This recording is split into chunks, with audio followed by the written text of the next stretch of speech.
වෙහෙසකර ජීවිතයෙන් මොහොතක් මිදිලා මේ ස්වභාව ධර්මයට සවන් දෙන්න ගත්තම හිතට පුදුම තරම් සැනසීමක් නිදහසක් තමයි දැනෙන්නේ. ඉතින් අපි විඳපු ඒ සැනසීමෙන් කොටසක් ඔයාලත් එක්කත් බෙදා ගන්න ඕනි කියලා අද මට හිතුණා. අද ඉතින් අපි මෙහෙම ගියේ බලංගොඩ දෙපෑලමුල්ල කියන ගමේ හැංගිලා තියෙන ස්වභාවික සුන්දරත්වය විඳ ගන්න.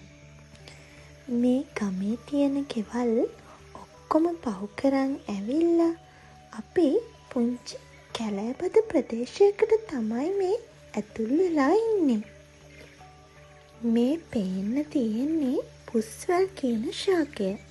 ගංගා ඇලදොල ආශ්‍රිතව තමයි මේ ශාකය බහුලවම දැක ගන්න ලැබෙන්නේ. විශාල ගහක් හරි ගස් කීපයක් හරි ආධාර කරගෙන තමයි මේ වැල වැවෙන්නේ. වැලක් වුණත් මේක ඉතා විශාල කඳක් දක්වා වර්ධනය වෙන්න පුළුවන්. අපි මේ තරම් දුරක් ආවත් මේ ගස් කොළන් නිසා අවුවෙන්නම් අපිට පුංචිම කරදරයක්වත් උනේ නෑ. මේ පුංචි දියපාර ළඟට ආවම හරිම සිසිලසක් තමයි දැනෙන්නේ.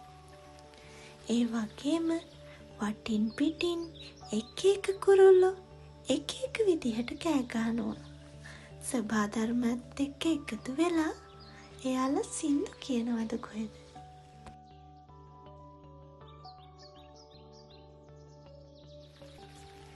මේ තියෙන්නේ හන ශාකයක්.